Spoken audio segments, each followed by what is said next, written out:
at our office when other organizations come to pick up supplies. Other volunteers, this is our president, Lindley here. Yes. And the last is to give. So there are two ways to give, and one is products. So we accept pads, tampons, menstrual products. Like you heard this morning, last year we did over 200,000 products that were distributed, and we did a lot of last mile deliveries. We are an all volunteer board, and we were making those deliveries from our cars every week. So we have pivoted just a little bit because we were unable to handle the amount of requests that we were getting. As our name grew throughout the year, we were getting more and more requests. So at this time, we are partnering with organizations that are already serving their clients that have these needs. And so we will deliver to an organization, or organizations come on those pickup days to pick up their bulk supplies. You are able to go online and ask for supplies as well. And if you have questions about that, I would probably defer to Lindley on that. The second way to give is financially. As I said, we are an all volunteer board, and financially we are very behind this year. I'll be bold in asking for finances. A lot of us, the board members, are supporting this by ourselves. And so if you have any connections that you think would be good for us to work with, any companies, we're happy to do lunch and learns. So we can come at lunch, talk about our organization, talk about the needs of Oklahomans. We can do product drives. So if you want to set up a box or something at a certain, either your company, place of work, somewhere else, we'll come, we'll drop off a tub, and we'll post about it on social media and things like that. So we would love your support in any of those ways. Lindley, did I forget anything else? Ooh, yes. We're looking for board members. Yes. We have an open call for board members, so you can go to our website, our social media, and there's an application for that. I think that covers it. Yes, thank you. PeriodOKC.org. Yeah. Easy to find. Welcome to our table. Yes. Afterwards. Thank you guys so much for coming out here. Thank you guys. Okay, so we will start up our second panel. I will pass the microphone over to Kelly, and she'll introduce herself, and then we'll get right into it. I'll say, I think I went around to all the tables and kind of said this, but if you scan the QR codes that you can find in lots of places, there's information on there. I've added some, like a document with websites in it, and then there's also a spreadsheet so you can share your contact information, and then you can utilize that document afterwards to contact other people. So thank you.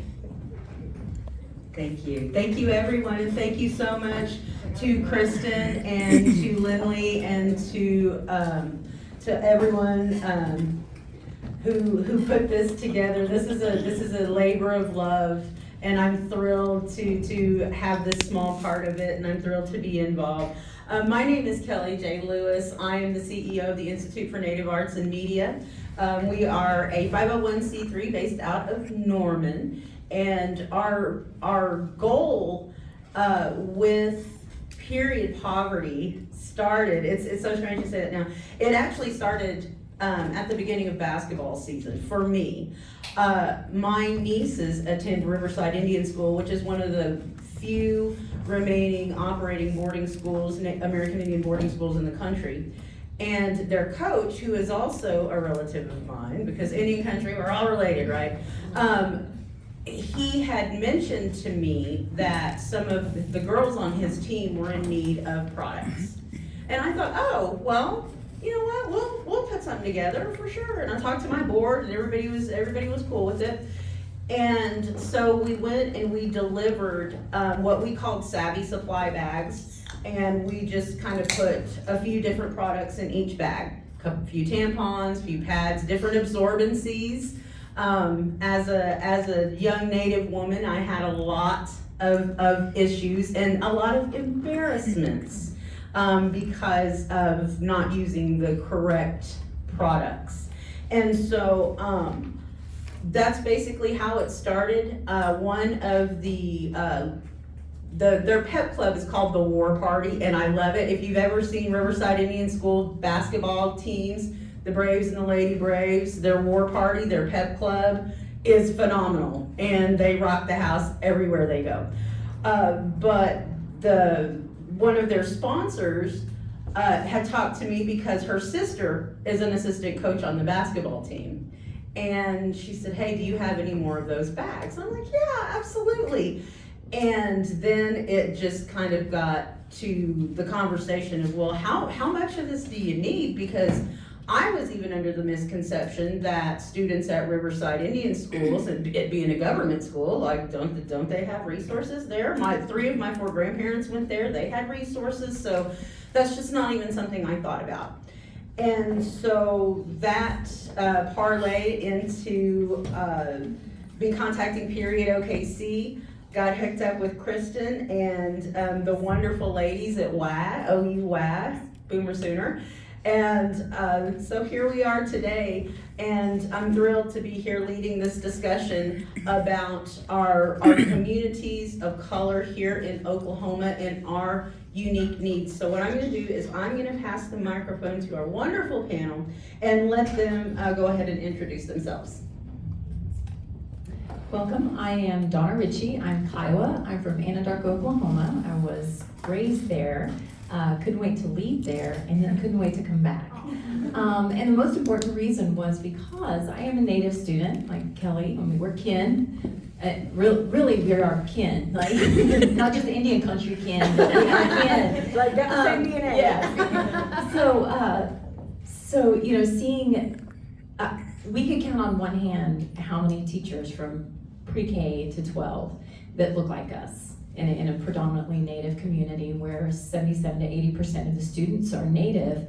You know, it's not reflected in the staff. So I do want to take the opportunity that's always the first thing I notice in a room. And so just aho to all of you to look in the room and see so much diversity sitting within this room. Like that's amazing to me. I love it. It makes my heart happy, my soul good. But yeah, so I came back to be in education because I knew that I needed to be in front of the classroom for the rest of my kin that are there in Anadarko. So came back to teach and raise our girls. We also have 3 daughters, and we knew that, not at the time, but we knew that that was a place that we wanted to raise our daughters as well, or our children at the time. Just because we had lived in Kansas, we had lived in Florida, and we lived in communities where it did not look like this. You know, and my husband is the whitest guy that you could ever see. Like, my husband is a white guy. But he grew up in our community and culture, and so our community has its own culture. With the natives and non-natives, it's just, I never experienced that till I went off to school and I realized that was a thing. Because I just thought, you know, we're all together. And that's how we're raised, you know, in our native culture, that we're together, you know, we're all the people, we are stewards of the earth, the land, the water, the air, and we take care of people, we're very relational. So I left the classroom to help my husband, but never left education, always worked, did professional development, worked with students, really wanted to influence Native students as well. And when the opportunity came that a nonprofit was coming into our district, it was called Communities in Schools, and it was being implemented within the district by the National Indian Education Association. They wrote a Native Youth Communities Project grant, it's called an NYCP, and they wanted to implement it in a highly Native populated area where they provided wraparound supports for students, integrated student supports, and knowing that they needed to connect you know, outside resources for our students, and being in Anadarko, which is, you know, even before everyone was able to have 100% free and reduced lunch prior to COVID, our district has always run around 90% of our students qualifying for free and reduced lunch. It's just, you know, we have a high needs community where we're at. However, we have a very resourceful community, but getting those resources directly to students was a challenge within the school. And so I knew that when this opportunity came into our community, that I had to be a part, because I knew there were so many resources, so many grant opportunities through our tribes. We have 7 tribes within 30 miles of our community. So that's 7 tribes that we get to work directly with. We have 37 different tribes that are in our school district. And they aren't even, not all of them are among the 39 that are here in Oklahoma. So there are 39 recognized, federally recognized tribes here in Oklahoma. And so I had to be a part of that. And so for the last 4 years, we've made a huge impact with our students in being able to make sure that, their basic needs are being taken care of, that they have food, that their family's taken care of, they have electricity. Someone's not showing up to school, I find out why. And so helping to break down, hopefully remove barriers or break down barriers that are keeping them from being successful at school. The other huge impact that our work has been in the district is to connect and be the bridge between our Native community and our non-Native community and our schools. So helping to bring conversations and develop a deeper relationship between families and school, and so that the school could understand, why some of our students were absent so much, and what were the barriers that they were facing. That they're not just lazy. We don't follow the stereotypes. There are cultural reasons. There are family, just basic barriers that a lot of our folks experience, Native and non-Native, but we're really persons of color or persons in need that you all work with. So that's what I've been doing. I end up being the director of that, and just really advocating for our students that are there in the school and making sure that they're being successful. I have 3 beautiful daughters. I brought the most passionate one about women and equity and period with me today, and so proud of her. But I have 3 daughters who are going to school, and a family, husband, and a new dog, and all of those things. If there's anything else you want to know, you just ask. I'll tell you. So I was intrigued by your introduction, and I forgot what we were doing. I started listening and I forgot. I am Dr. Cecilia Robinson Woods. I am the superintendent at Millwood Public Schools, and I will concur that when Riverside comes to Millwood, it's a party. It's a party. It is absolutely a party. There are rarely times that we have the opportunity to host a school who displays the level of culture that we do, right? When we visit Anadarko, if I don't bring my cheer team, we are in trouble, because they don't care that our kids are gonna win the basketball tournament. They're like, but did you bring the cheerleaders? Because that's the culture that we take everywhere with us. And so I definitely appreciate the spaces that are Native American. We are not related. I am Muskogee, but we are not related, not even Native related. We're just related, so I appreciate it. In my day job, I'm a superintendent.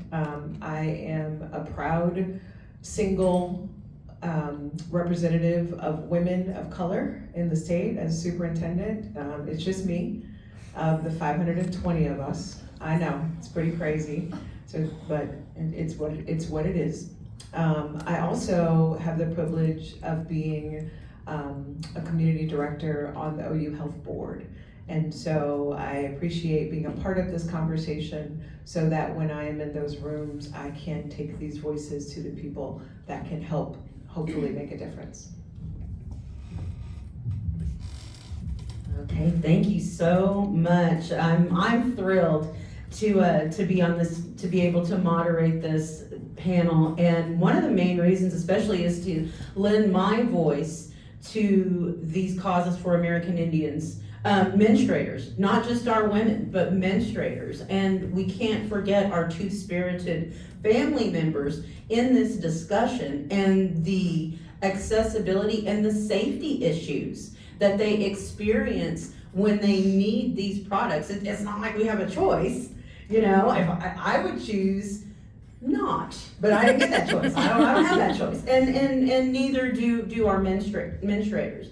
One of the things I wanted to point out to this panel, and this is gonna go directly into our discussion, is these are the stats from the census, and these are from Caddo County.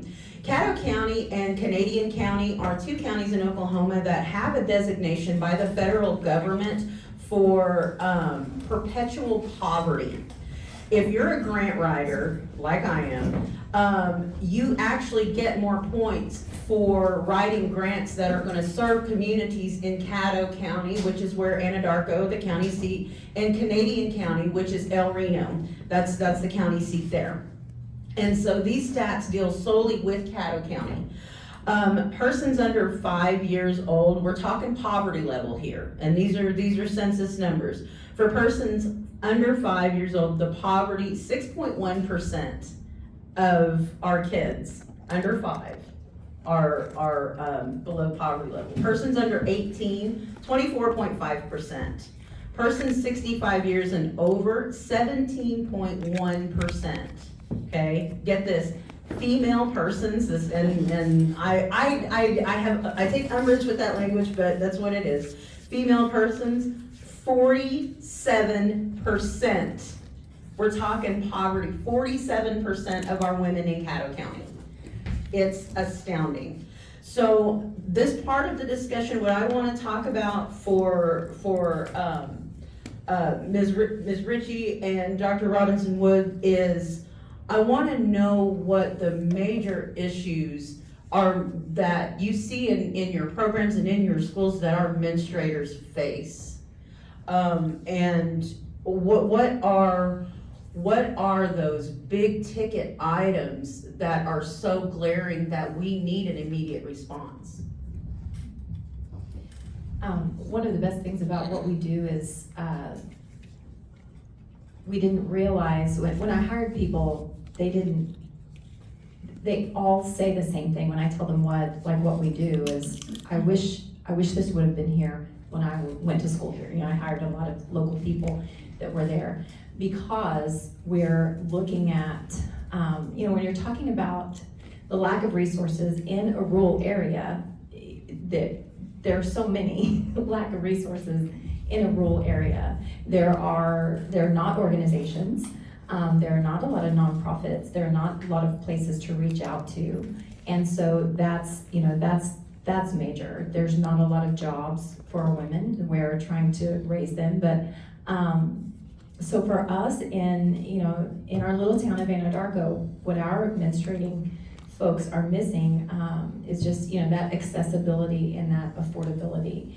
And one of the major things that we do is try to make sure that we have a clothing closet, a fooding closet, a hygiene closet, and being able to access those resources for those things. While there may be a lot of grants for folks in our native tribes, they don't particularly, apply to buying pads or tampons or things of that nature, food, clothing. I've had to go outside. I use resources that are here in the city in order to get additional food for our students that they can have. The same with period products as well. We did a drive early on. We found resources that we have. We have a great partnership with Procter & Gamble on hygiene. So even our coach called Donna. My guys need to. We got a lot of kids that need a shower. Like they're not having running water. The awareness that we brought to our staff, because again, when you have people at the front of the classroom or at the head of running the school, they don't know. They aren't living the same life that their students are living or experiencing. They don't know, and it's not that they are insensitive, it's just we don't know what we don't know. And so what we did by bringing people into each building and saying, when we can look at kids and know, and talk to families. We're all native that we work, so we know the families too. But so we already kind of know some things that are going on with home. But to be able to advocate for them with the staff you know, and so, and building those relationships, listen, you know, I don't know if you noticed, but this is a need that maybe you didn't realize that they had a need. A lot of our families don't live with parents. They aren't in a two-parent home. They're not even with their mother or their parent. Their grandparents are raising them, or aunt or uncle, and they may not even be guardians.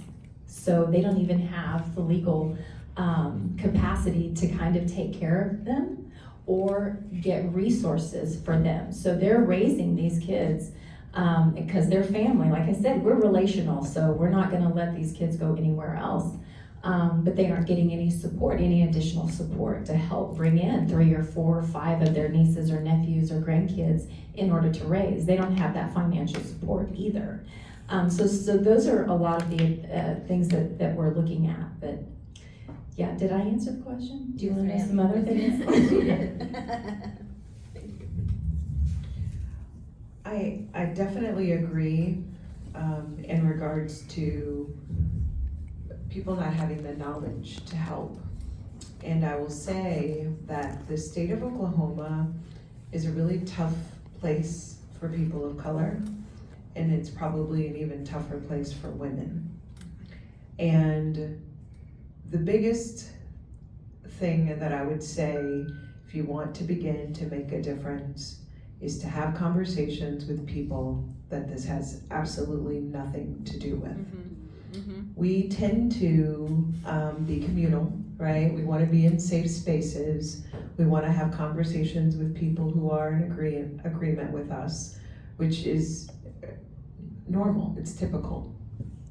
But changes and recognition to situations like period poverty don't happen in comfortable spaces. They happen in spaces where you challenge the thinking. It is not popular to walk into rooms where you are the only woman or the only person of color and to bring up a topic that you know every white male in the room is going to cringe about. But they are the people making the decisions in this state. And because they are the decision makers and we are not bringing our issues to them, they don't get addressed. Senator George Young actually ran a bill to get products in schools. I helped author the bill.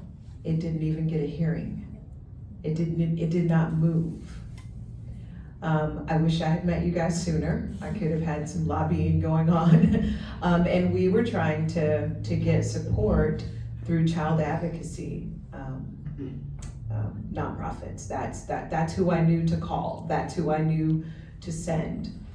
The nonprofits that support policy for public schools, they were honestly afraid to touch it, because in the fights that we're having, right, somebody's gonna say, what do you mean they should go in every bathroom? Then we have to argue over bathrooms again.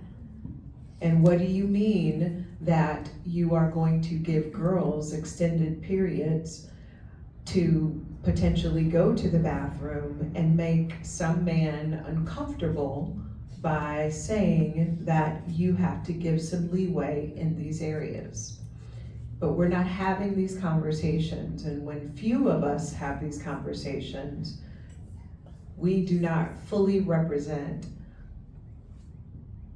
people who need this help. And so that would kind of be my first big ticket item. And because I manage schools, I do my best to be a part of them, but my brain has kind of left day to day. But my students don't care that I don't manage schools. They come to me with lists of things and they tell me what to do, which they should. And I think I heard this morning somebody talked about the hope of the future generation. And I tell people, if you listen to these kids right now, they are not asking for a seat at the table. They're ready to flip it. And I love it. I'm here for it. I'm like, flip the table. I hear you. They came to me, they were ready to stage a walkout, and it was over a list of demands. And on that list of demands was free feminine products. And so we reached out to Divine Nine, Black sororities, and fraternities, and they did a drive for us. And so they replenish regularly our supply of products. And the students have worked out a schedule in the high school on rotation to fill them. You know, they went through everything like, well, what if somebody takes too many? And the girls were like, well, then they'll need them. You know, like, I mean, who's hoarding them? You know, but it was my students who brought this to me, a group of the student council, and they just said this has to be a priority. And then once they solved it for the middle school, the high school, they went to solve it for the middle school. And they brought to my attention, I don't walk in students' bathrooms much, that most of the shame was around disposal, proper disposal. And I didn't realize in my middle school bathrooms that we didn't have any little cans there. Yeah, no clue. If the girls had told me, I would have it would have never registered to me. Of all of the things that I do in managing schools, proper disposable of hygiene products was not like at the top of the list, right? And so with all of this has come a level of awareness, but also an increased need, because then we realized how many girls just didn't even know options, didn't even know what to do, haven't ever been taught to wrap it up, and things of that nature. Because I had to go through with the teachers, well, if you put the little cans in there, because the girls didn't want to leave the stall, right, to throw something away, then is that going to expose people to hazardous waste? And I mean, it is. I'm telling you, it's more than a notion to just say to do it. And so I think the conversation absolutely has to happen in spaces bigger than this, and spaces that don't have people who represent the people who are menstruating, right? We need people who aren't, who are making the decisions, who honestly make this work and shining a light on this. I mean, a situation you don't have a choice about, right? It makes it hard. Can I also just commend your students for having the voice? Like, that's really inspiring.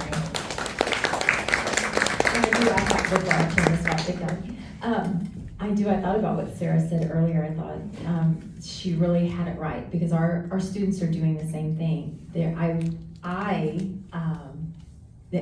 As my mother did, you didn't talk about it.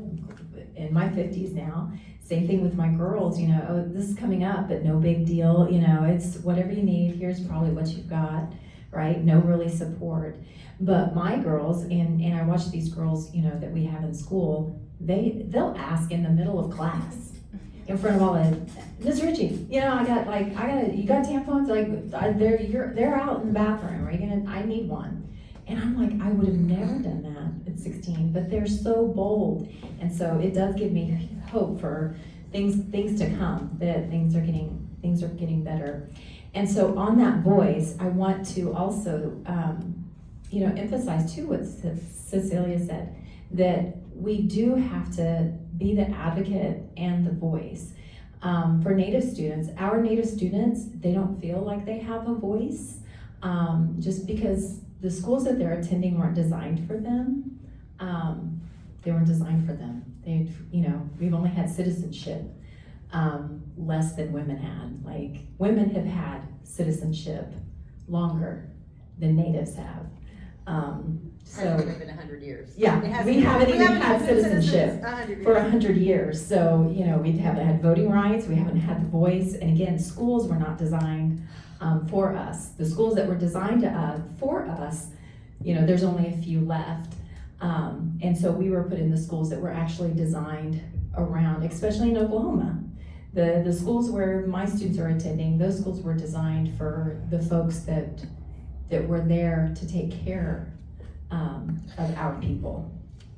The town, that's why the town was created, was to provide to the local military and the forts and things like that. So the school was designed for their children. We just got to start going. And so Native people don't feel their voice hasn't it's just still a little murmur, and we tend to be a quiet people after lots of things that have happened to us in US history. And so we're kind of like the youth, where our youth are emboldened in the voice too.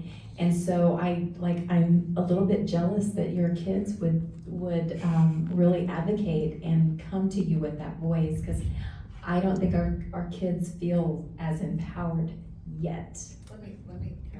We might be able to just keep it down Go here. ahead. right? Sorry. Sorry, Go ahead, Kelly.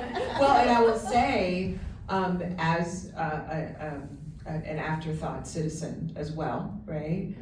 Schools weren't designed with African American or Black students in mind. I am extremely privileged at Millwood. I'm 97% African American. About 60% of my kids come to me by choice. I'm only in 10 square miles of Oklahoma City. We don't have a population big enough to fill our schools, and so they choose to come to Millwood, which is awesome. And so we have the opportunity to be expressive and show our culture because it is predominantly Black.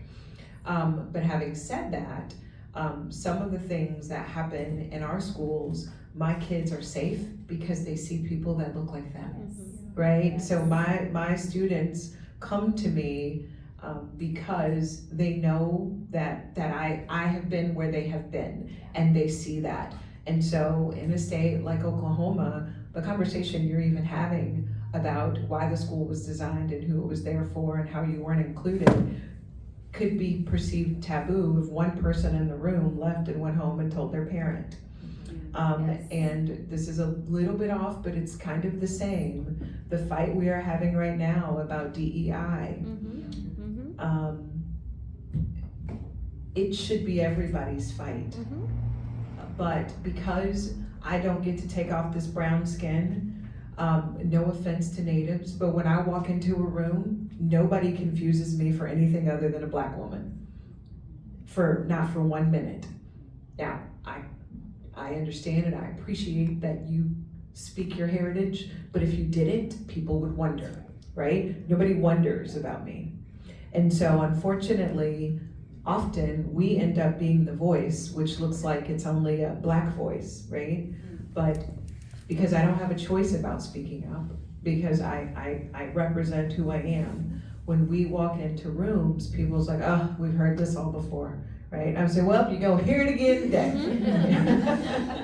But it is important that we recognize that DEI is not just about people of color. It is about women, it is about gender, it is about sexual orientation, it is about learning disabilities, it's about tall people, it's about short people, it is about anyone who is not a 5'10" cisgender white male. And it's just the truth. But I can't be the only one saying it. People that look like me can't be the only one saying it. So, that's my soapbox. Discussion we wanted. So let's move into, because you've pretty much segued into the current strategies that are in place in your respective schools that currently help students.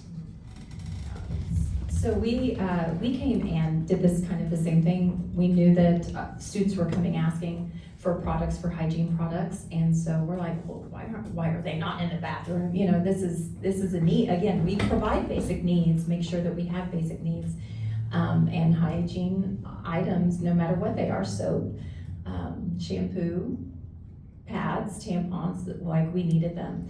And so I started at the middle school as the student support coordinator there. So I was there in the middle school, making sure that I was providing all of these services and working with, we specifically work with 65 Native students. And then I also provided supports for the entire school. And so the basic needs and the hygiene were provided. So, but there was a lot of, again, when you work with students, you work with young people, you have to kind of think about all of the things that may happen, and you have to convince your leadership that, well, maybe those things will happen, but it's a win. I know there are a lot of risk, and there are going to be a lot of consequences, but they're worth it. So, you know, well, are they gonna play with them? Are they gonna, like, we've tried this before. But I also went in as a parent as well, whenever I advocated for the rest of these girls, because you know, there were supplies in the counselor's office, that's fine, but the counselor's office is not always accessible. And maybe not all of the kids are comfortable with the counselor, right? I mean, my girls, some of my girls were not comfortable with the counselor. They didn't want to, you know, they would call me directly, you know, at home. Can you bring me? Well, can you go to the counselor? I'm not comfortable going to the counselor, right? So let's take out the uncomfortableness and just let's put the access right there in the bathroom. They don't have to ask anybody. Why should they have to ask anyone anyway? And so we did at the middle school, we did at the high school, and my favorite thing was seeing some young girls tweet at the high school, like, you know, and what, like, this is the best thing Anadarko Public Schools has ever done, ever. You know, and she snapped a picture of the basket that said, hey, take whatever you need, take it all, we'll just keep refilling it. But we also provide period packs, so we would have the little bags ready for a whole cycle. So we had we started out with just, you know, a handful, like just, oh, let me put a few in here, and then you just come down and get what you need to, if you want to take a whole pack, and that's what we have on the baskets. If you need a whole period pack, like an entire cycle pack, you know, come down to us and we'll give you a whole one. But so, you know, we even added chocolate, because y'all know we need some chocolate too. Gosh. And just some of that information too. And we just, you know, we organically learned what we needed to add.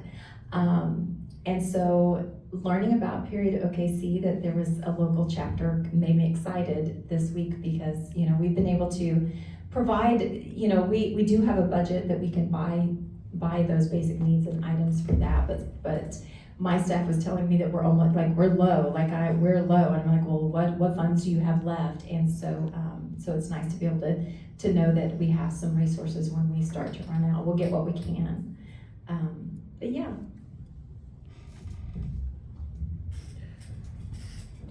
I'm gonna go back to this macro level and think about the state.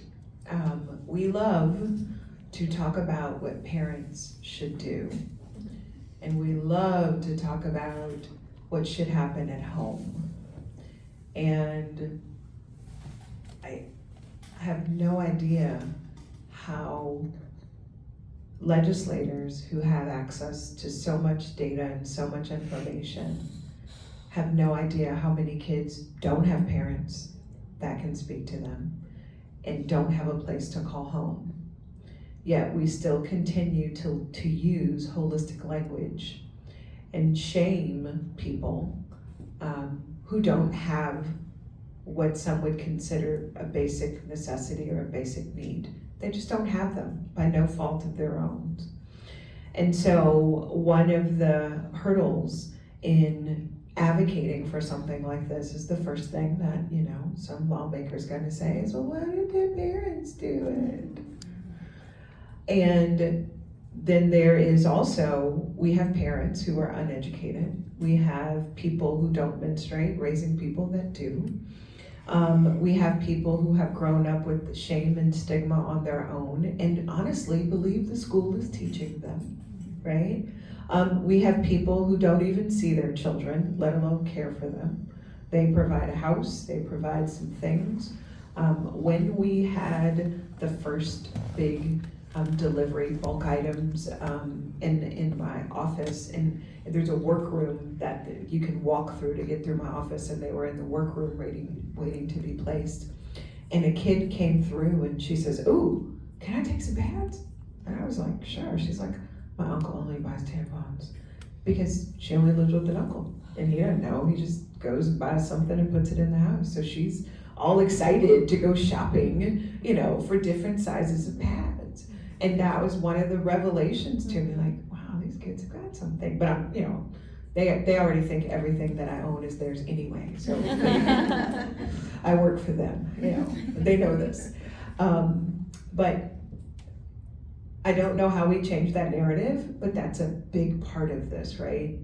Because if you can decide that a household is deficient, if they don't have a parent, that sets off a whole nother issue with kids.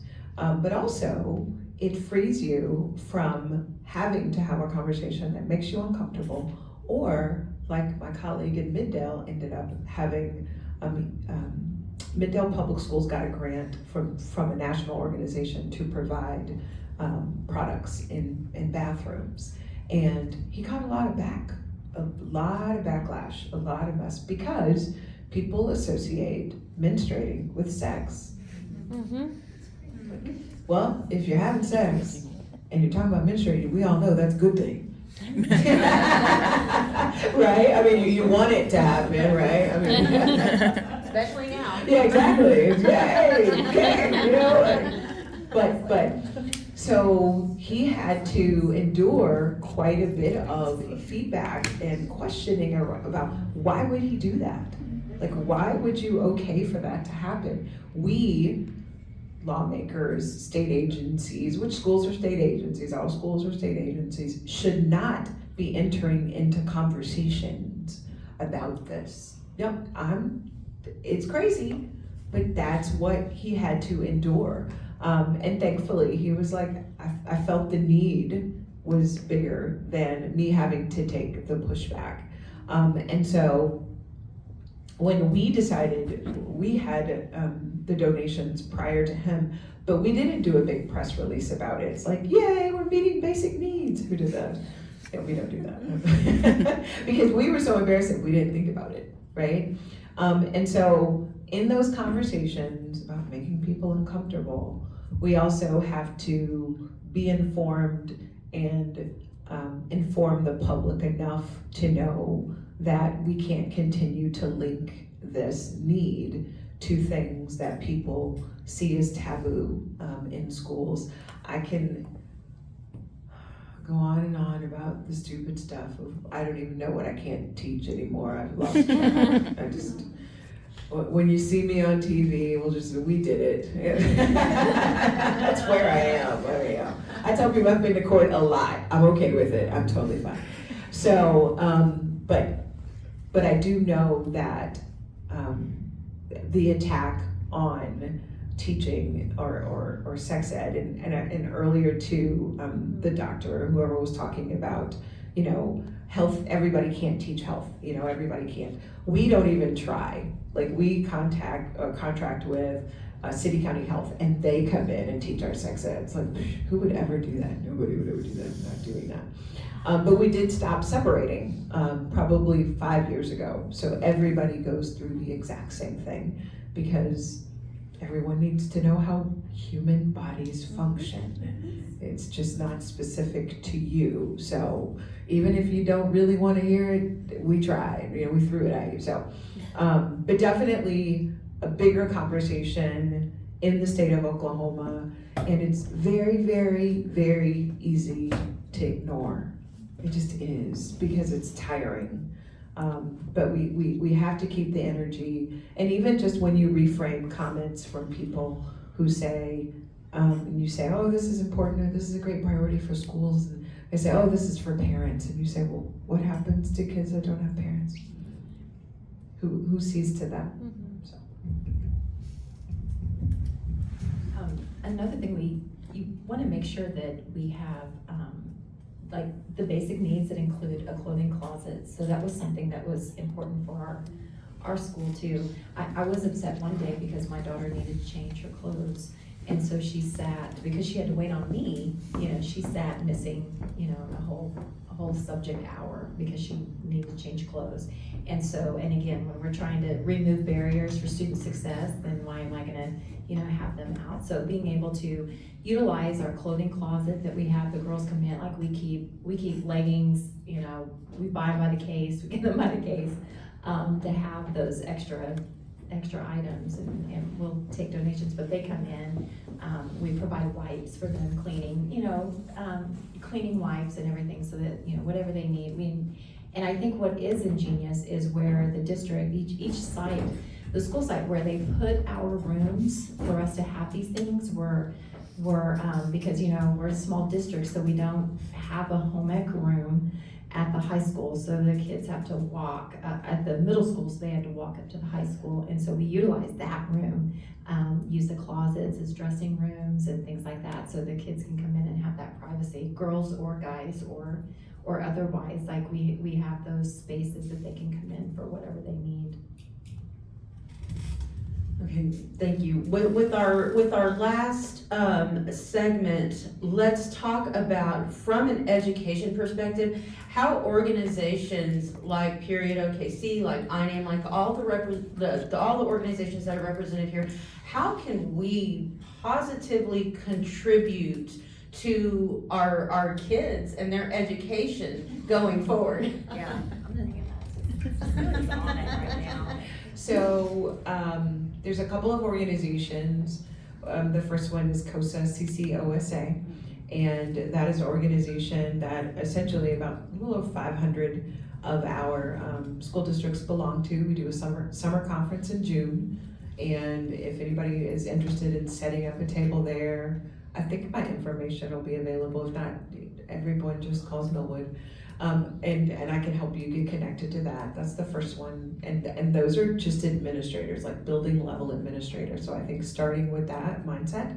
The second one is OSSBA, which is the School Boards Association. Their conference is in August. And just setting up informational tables in those exhibit spaces will go a long way with starting to have the conversation and planting the seeds, one in people who make policy for schools, and then two with people that manage schools.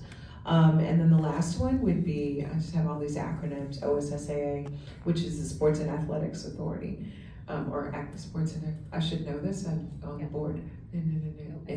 OSSAA, Sports and Activity, Secondary Sports and Activity Association, there it is, I was like, it's too many S's. And we don't have a conference, but we do have connections, right? We do have, we have girls that wrestle now, we have swimming, there's, I'm sure, a ton of needs, right? And there is a director there who is assigned to kind of like sports medicine, and I think that would be a perfect connection for somebody here to make with sports medicine, so we can tend to, at least if schools reach out for resources, they can be a resource for schools as well. I think Sarah again mentioned it earlier, because it was something I had written down to think about on that, is just the power of relationships and networking.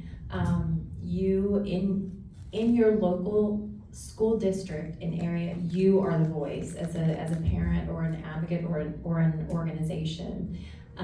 Sometimes, as I was an educator for a long time, and sometimes as educators, we can have a voice, but we don't have the power behind it, and it's the same at the legislative, level as well. So it takes you as parents or aunts or uncles or, whoever, grandparents, to be the voice and advocate for what needs to happen in your district. Remember, it's your district, it's your school, it's your school board, who employ the leadership that's there. So it's your school. You have the voice and you have the power, so use it at that level.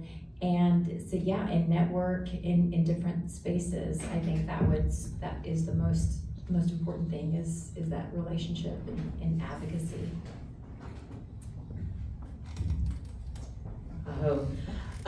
Just a little side note, I want to just tell you a little story. Donna is actually my very first friend in the history of my life, and she always comes through for me every single time I have ever asked her for anything to show up and present or anything, and I'm what Kai was called hobby, and that means I'm nervy. And so, but I'm always constantly, since birth, I've been harassing her, and she always shows up for me, so thank you so much. And let's take a couple of questions with our last couple of minutes. Lindley? This one is for, about Millwood and the, Dr. Senator Young. Yeah. PeriodOKC wasn't aware of it until the session already started, and so some of us are making manic phone calls like, I was searching the internet, like, hi, here you have 2 daughters. So did you know that this would be great to have it? I was pulling out all the stops. And so it was really disappointing that it didn't go any further, but also not surprising. Do you think that there would be more emphasis on getting products in schools if you weren't the only female superintendent? So I'm not the only female superintendent, I'm the only black The black female? Okay. female superintendent. So do you think? We're about 15% superintendents. It they don't not give a shit about superintendents. Okay. And I'm sorry, they So don't the care answer's about us probably at all. no. When we show up, they know what we want. They want more money for teachers, like, they don't even listen to us. This is about, legislators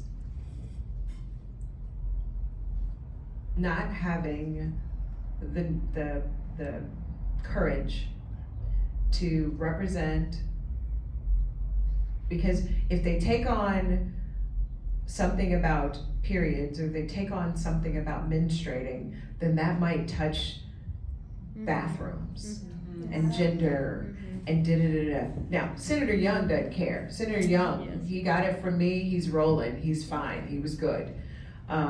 He was ready to represent it, but it wouldn't get heard because the people that are in power to take it on, and I did not know it was gonna go to the education committee, because I would have reached out to Rhonda, who is a teacher, and she might have listened. But it was a fight that they were gonna have because we're just too new into this bathroom crap. You know, it's stupid. And so I think that's why it didn't get picked up at all. I think that's why.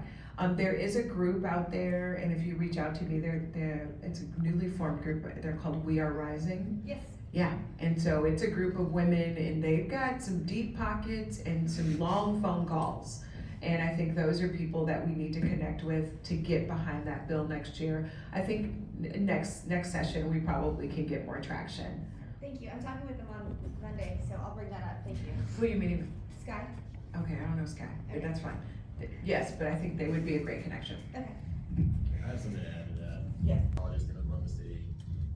So just to piggyback on what you were saying, I do a lot of advocacy work for mental health at the Capitol. It's exactly that. Even though it impacts everybody, unless it's gonna benefit the legislators' campaign, they don't care. So I brought data, and I see it, but I just don't care. It's not what I'm about. And so I think that maybe having somebody that is at 5'10", cisgendered white male, and they're having that conversation, it packs a different punch. So I think that's a key to talk that We Are Rising about. It should be female-led and pushed, but sometimes you need a weapon that fits the bill to do that work. One more question in this section. Don't be shy. One more. Going. I know y'all got a lot of questions to ask. One more. Or do y'all just, okay. I'll ask. What you about, it sounds like your students are just so motivated. Have there been any efforts for them to talk about this with the legislators? The plan was, if we got leverage to get it heard, then to show up with students. I did not do any pre-work advocacy with students. And back to having students there is honestly not that different from having me there, because they're just going to say that I put the kids up to it, you know? So it doesn't look authentic. The most authentic fight at the legislators come from parents who are attached to nobody. That's just who it is. Because they if I hear that it's this liberal organization, you know, it gets so old, but that's really what it is. So as soon as they see someone attached to something, then it just turns into, this is a liberal talking point, and this is what they want, and it just goes nowhere. It sucks. It's really stupid. Well, I wonder if it raises the question of, you know, could this be something that's brought to the attention of like the National PTA Association? And, you know, I know I talked to them 2 months ago and just brought it, they didn't even realize this was a bill, but I think parents are really invested in this as well. So getting them involved in the advocacy seems like a really good next step. If there were a right-wing advocacy parents group, it'd be passed like that. Exactly. So that's who you need to go to. I have one thing to add. So I've been working with nations.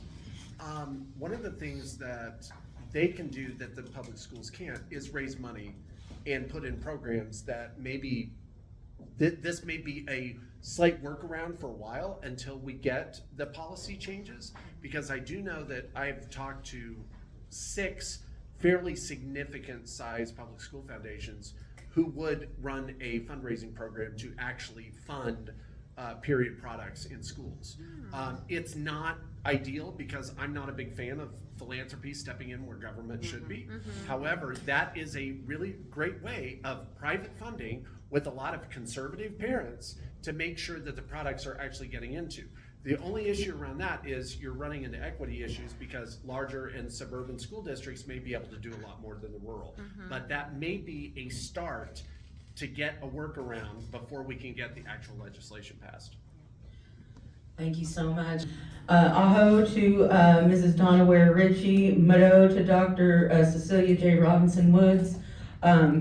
It's really important. Here's something too, if you want to really talk to tribes, it's really important to know how to say hello and thank you in all 39 languages. That's my challenge to you today, is to engage this Indian country that we're right in the middle of. It's really important to understand our language and understand that we still hold on to those things, and being able to say those things to other natives is really important. So, Dada Chixtahu, that's thank you in Pawnee. Sutits in Wichita, and now you've heard thank you in all of my native languages. So I'm going to turn this back over to Kristen. Let's give the good doctor a big round of applause. Thank you so much for your attention.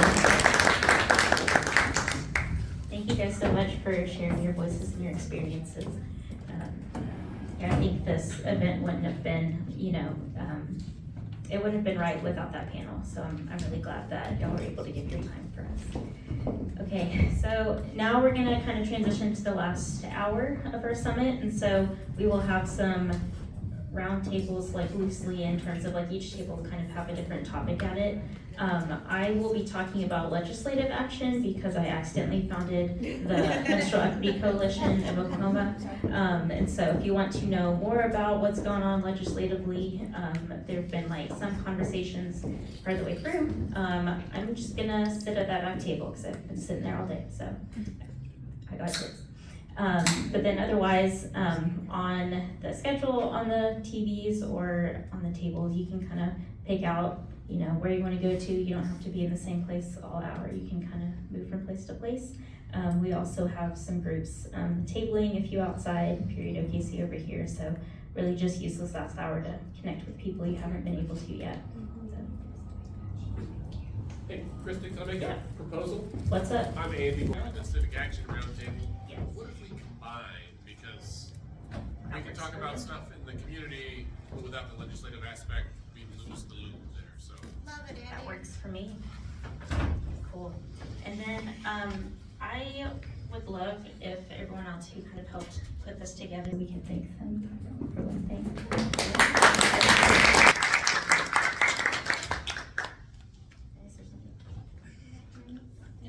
There's still drinks and there's a lot of food, guys. What about Dan and Ben? Health misinformation and healthcare. That could be Nice. a nice little duo there too. He disappeared, so he may not want to talk about it. Maybe not. We might have lost him. Yeah, drinks. There's plenty more. I can restock. So